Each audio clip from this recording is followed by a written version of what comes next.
Yes, run fans, welcome back to Light It Up with me, Sam. I'm laughing because I have done this 2 or 3 times, and every single time I've either stuck the video in slow motion, had it on extra mega zoom or whatever. So let's try this one more time. I'm at Tilgate, it's a Saturday. Long time coming this video because I'm pacing Paul, who is the founder of Pound Hill Pounders, and we've been trying to organise this and do this for ages and ages. His actual 5k PB, even though this is a hilly course, is here.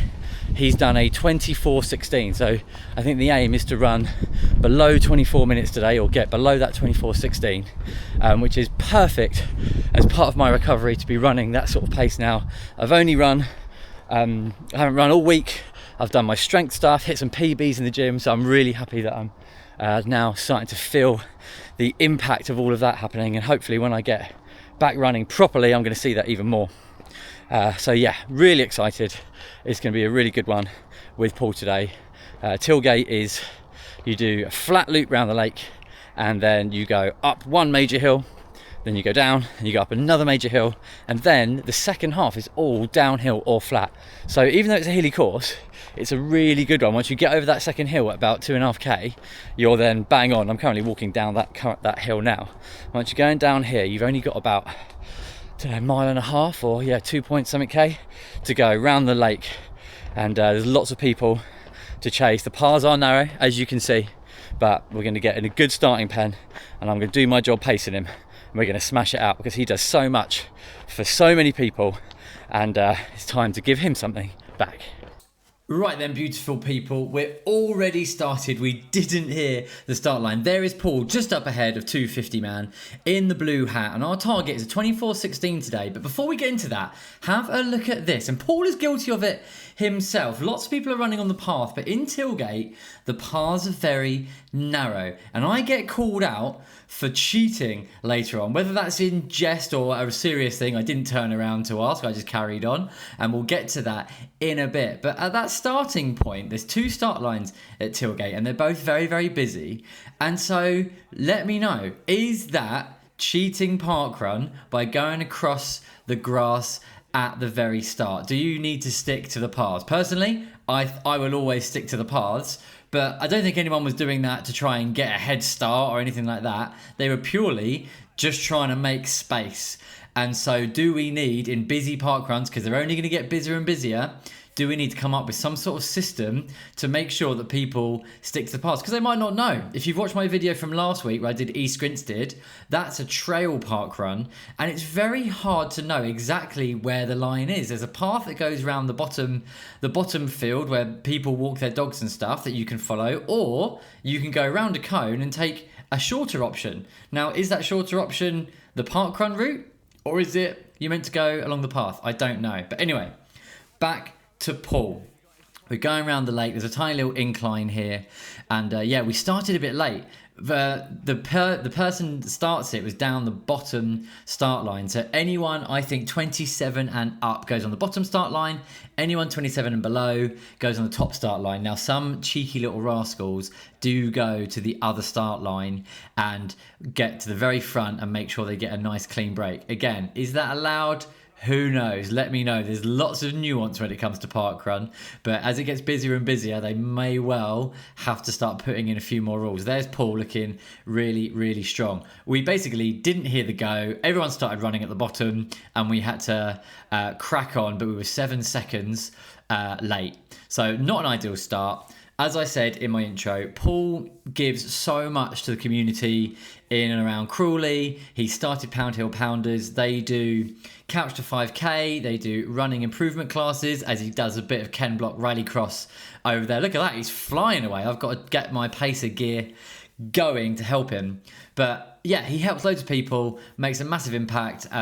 All sorts of runners join Pound Hill Pounders, whether they're just starting out and they're running a 50-minute park run, all the way down to people running 18-minute park runs and even faster. So I thought it was time to give back. I've been wanting to pace him for some time, and he absolutely gives it his all. So I knew it would be a video that I'd love to make, whether he makes it or not. Look at this guy, absolutely Speedy Gonzalez. Arriba!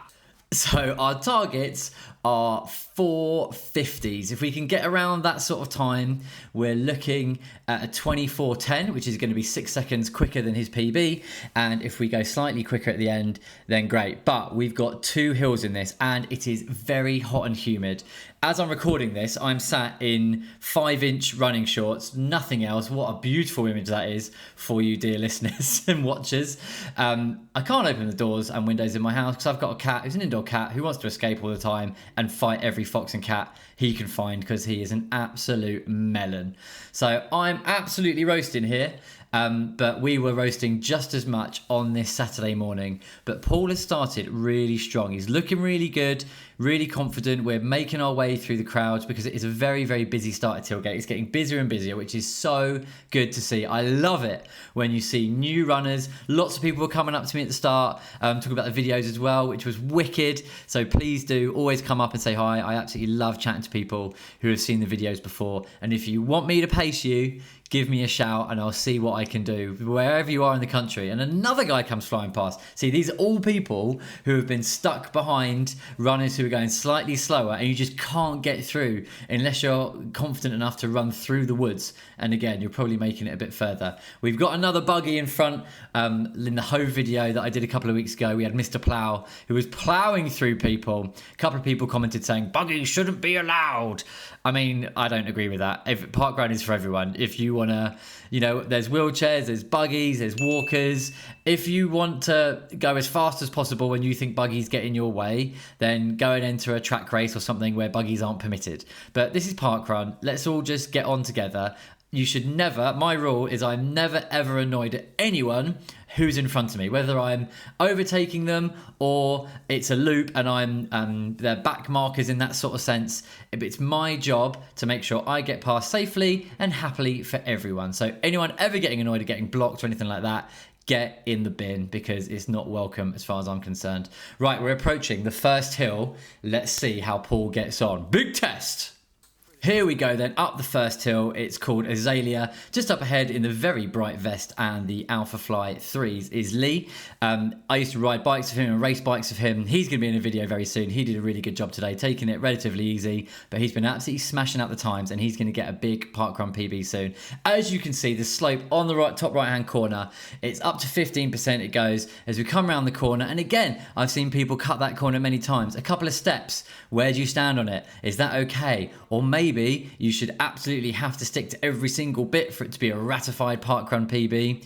Let me know what you think. I forgot to talk about the first kilometre. It was a 4:52, so bang on pace. I was really, really happy with that. Paul done really, really well. This first hill though, because of the humidity and the heat that we're running in, did hit him hard. He said before, I hate the hills. I don't know why he runs around Parkrun so much and has his PBs here. We need to get him down to the coast to run a Worthing or a Hove because I think he'll absolutely fly. Because in this sort of heat, when you go into that heart rate zone, into your threshold and above, it's very hard to get it back. It's like running at altitude. Once you go into the danger zone, it's very difficult to keep running at the pace you need to whilst trying to bring that heart rate down. Now, as we come around here, this is where I get called out for cheating. So let me know your opinions on this. You go up around a chicane. So have a look. We turn left. Then we go right. And here on this hairpin bend, you can grab the fence and you can jump over the little wall there rather than go all the way around. That might seem like a little thing, but as I did that, someone behind me shouted, cheater, and I don't know whether that was to me or to everyone else.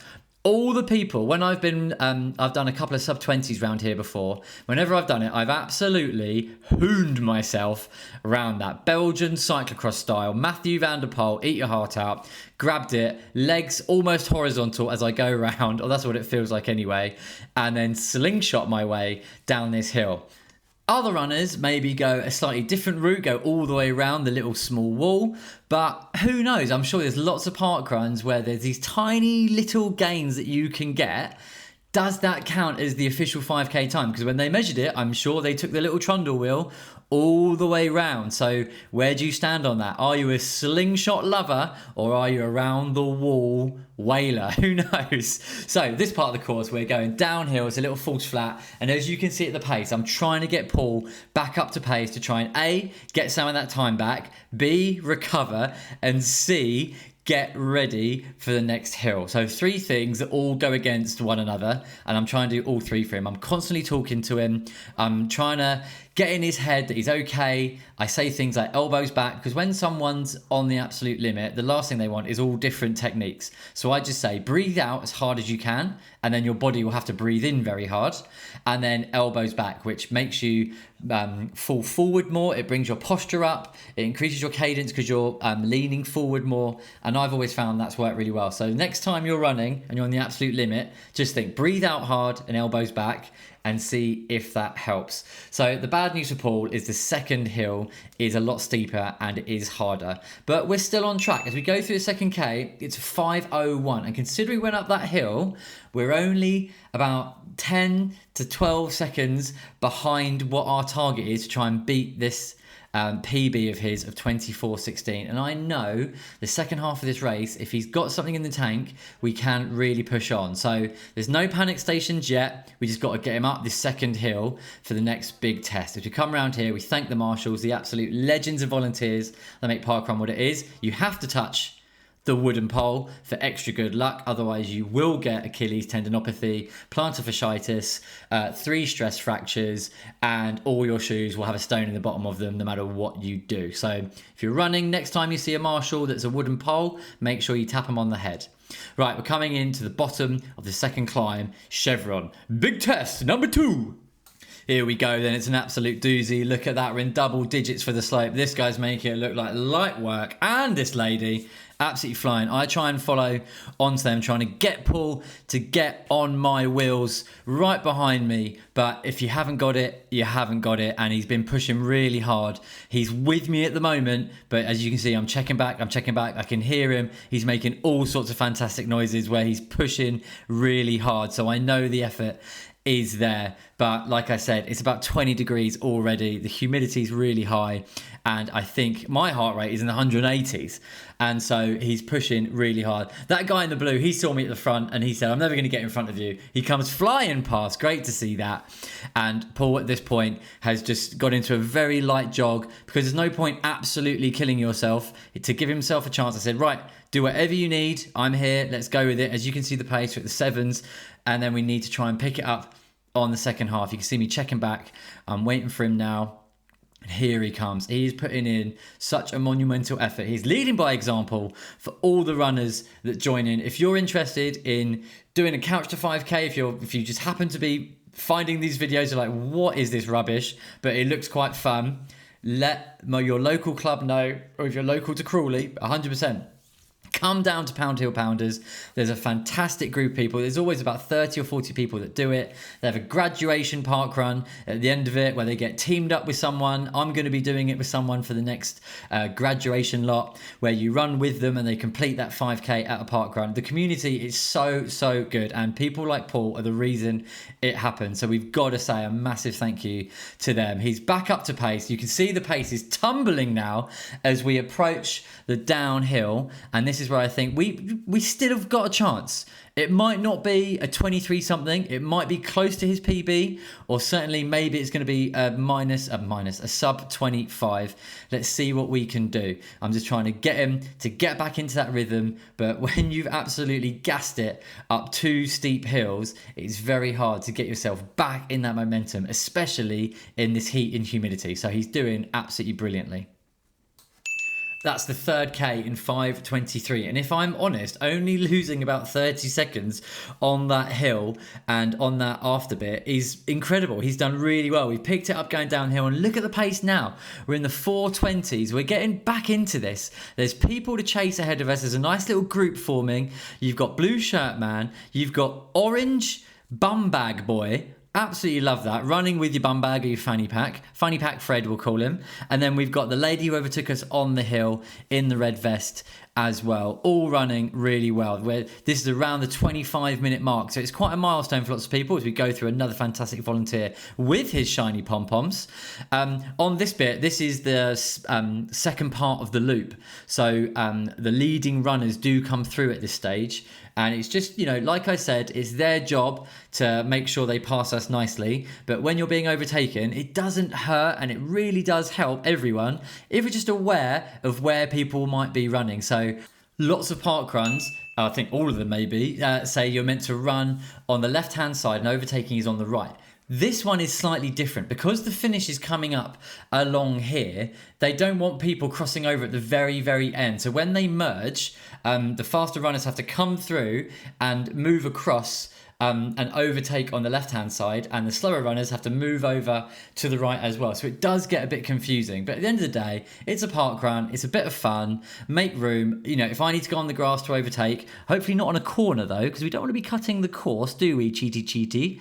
And so you just got to make sure you're giving each other space and making sure that everyone is having a good time. But yeah, in the past, this run-in is pretty spicy. So I don't go around the bench on the left-hand side. I think that's a bit too much. But around the bin and things like that is a pretty decent way to keep yourself out of trouble. And yeah, finishing nice and fast whilst not off-putting or stressing anyone else out. Right, back to Paul though, and we're on a look at this. We're at 450. He's doing really, really well. At the time, I definitely thought he was struggling, and he was breathing heavy, and he was putting in a real effort. So look, I wasn't looking at my pace. I was just running to the pace that he could do, trying to get the most out of him. And I'm seriously impressed that we were managing this pace this far in. He really did dig in. We're getting closer than I thought we were going to get. After that second hill, I thought he was going to be done, but he has rallied and he's put a big effort in. And he might say differently, but I certainly know this happens with other people being paced that I've done and when I've been paced. Having that person there spurs you on to go harder. And so perhaps without me there trying to encourage him and help him, I'd like to think that I've managed to get him to the fastest time he could possibly do today. Is that going to be a sub 25? Is that going to be a PB? Are we going to get a really big finish? This group, I was just trying to latch onto this because I thought that'd be really good. There was barely any wind today, and any breeze there was actually quite well received because it was the only thing cooling anyone down. So I'm trying to get Paul into this group. You can see me checking back and seeing where he is, but they're slightly going a bit too fast, and I don't want to push it just yet. I've said to him to wait for a certain point before we start kicking, and that is a long way off. High five to this guy. Yes, we love to see it. Yeah, checking back again, but look at that pace. I'm really pleased with that. I didn't realize we were below target pace at that time, so we're reeling it back in. We are. I'm proud of him for this. He's doing really well. We've got a small hill, and then we're on to the final stretch of the loop. Can we do it? Come on!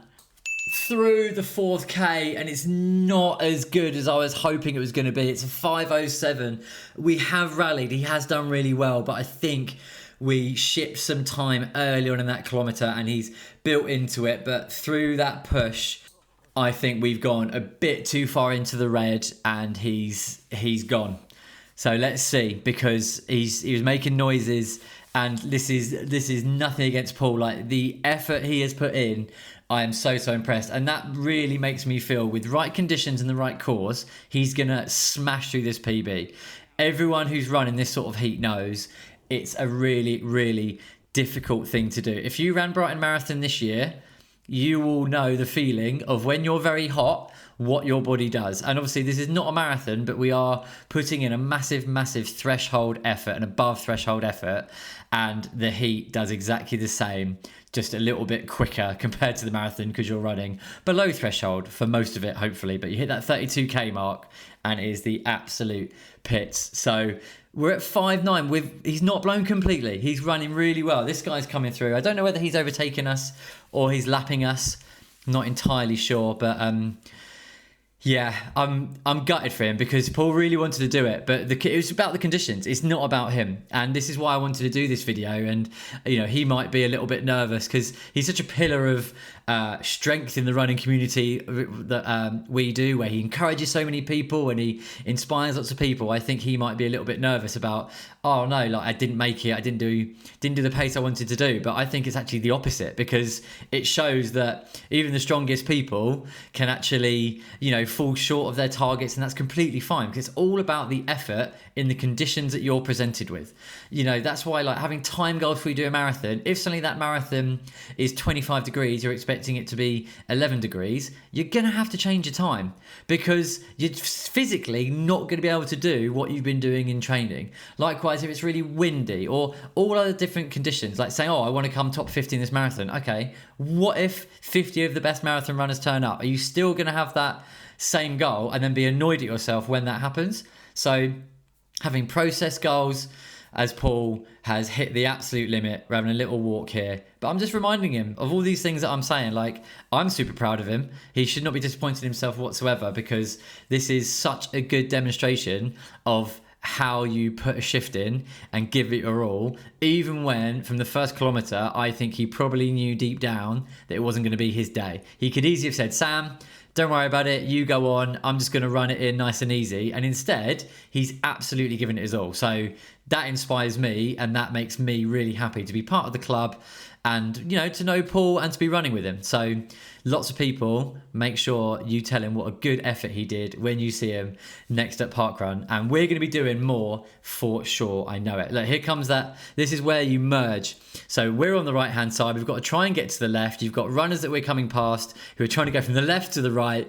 So there's always a few sketchy little moments. But again, it's all done politely. You just say on your left, or you give people space, then you get through. Right, we're chasing blue t-shirt guy. I'm saying to Paul, right, what can we do? Can we overtake anyone? How are you feeling? But he is absolutely on the rivet. So we're just going to run it in, I think. But let's see the last few hundred meters if we can dial it up anymore. Last 200 meters then, as we come through our third mile in 8:21. Red shirt man and the yellow shirt boys have gone ahead of us. We're going to try and reel him in, but who knows? We've got other runners on their first loop as well, so there's plenty of traffic and things to get through, but not too bad this week. Paul asked me to say, and I also agree with him, to say thank you to all the volunteers that do Parkrun, that do the running club at Pound Hill Pounders, and also all the running clubs in the area in the country, because without all the run leaders, all the organisation, volunteers, everyone doing it for the love of it, rather than doing it because they get paid or anything like that. It's all volunteers. He wants to say a massive thank you, because without everyone getting involved, this stuff couldn't exist. And so I want to say a massive thank you as well, because it really is a special thing, Parkrun. Like, it's an absolute phenomenon when you actually think about it. All the people that come, it's free. No other sport really has that. And so, massive, massive thank you. As we come through the finish, picking up ever so slightly, a 5:17 fifth kilometre. So again, it's not insane. It's not, we haven't completely dropped off the edge of a cliff. We had that little walk even, as this guy pips me. Absolute legend. I love that. That's what I'm all about at Parkrun, as these guys come flying in as well. 101st and 102nd in a 25:52. So we get the sub 26. Not exactly what we wanted. Paul is feeling gutted. I know that feeling, mate. I'm sure lots of people watching have had that similar feeling, but use that to fuel you for your next one. If you're watching this and you've been there, use this to fuel that next effort. And also, sometimes if it's not your day, it's not your day. If the conditions aren't right, don't sweat it. It's completely okay. We're doing this for fun. Even the best professionals in the world have off days. Look at London Marathon this year. Many, many amazing runners didn't quite do what they wanted because of the conditions and stuff like that. Unless you're Cole Gibbons, who is just an absolute animal and for some reason is the absolute Serengeti superstar. But everyone else had a bit of a bad time. So it happens. There's Lee. He did a great job. And there's some more of our volunteers. Thank you so much to everyone who's been watching these videos. We're crawling towards 2,000. I'm buzzing to do that. We've got Snowdon coming up really soon. Check out the training series for that. July 12th, we're doing it. And then we're going to have a big video all about that, plus lots of park runs. I've got the Essex London 10K coming up. I've got Barnes Green Half Marathon. I've got Copenhagen Half Marathon, Seville Half Marathon, Brighton Marathon, one of the big ones, where we're going to maybe be going sub 3. But my plan for 2027 is to get a good for age for London for 2027. And so over the next year, it's moving towards getting that sort of 250-ish marathon. but I've got to get fit and healthy, and the journey has started with all my strength work. So yeah, once again, massive well done to Paul, absolute legend. Check out Pound Hill Pounders if you're in the West Sussex Crawley area. If you're not, check out your local running club, because they are everywhere. People like Paul exist in every single running club. You'll spot them because they're the people that everyone goes to for help and advice. And yeah, this club is no different. Have a good one, everyone. There's me touching a tree. What a way to end. Nice one, run fans. Love you lots. Peace out. Right, I'm in the car. I'm in my mum's car. Broom, broom. Get out of my car! Aww. I just recorded a massive outro thing, but there was loads of people walking around. I was stopping, starting, so I might use some of that, I might not. Someone drove past in the car and waved at me with a massive grin, but I couldn't quite see because their windows were tinted. So if I know you, hi. If I don't know you, also hi. That was amazing, really enjoyed it, felt really good. I'm sure I would have talked all about other stuff during the commentary, so I'm not going to bore you anymore, but thank you so much for watching. All the subscribers, I massively appreciate it. It's so cool. The amount of people actually blows my mind how many have. And if you haven't, please do subscribe, that would massively help. And if you want to like the video, that also puts it out to more people. Thank you so much for watching, and I'll see you next week for more parkrun fun. Wah!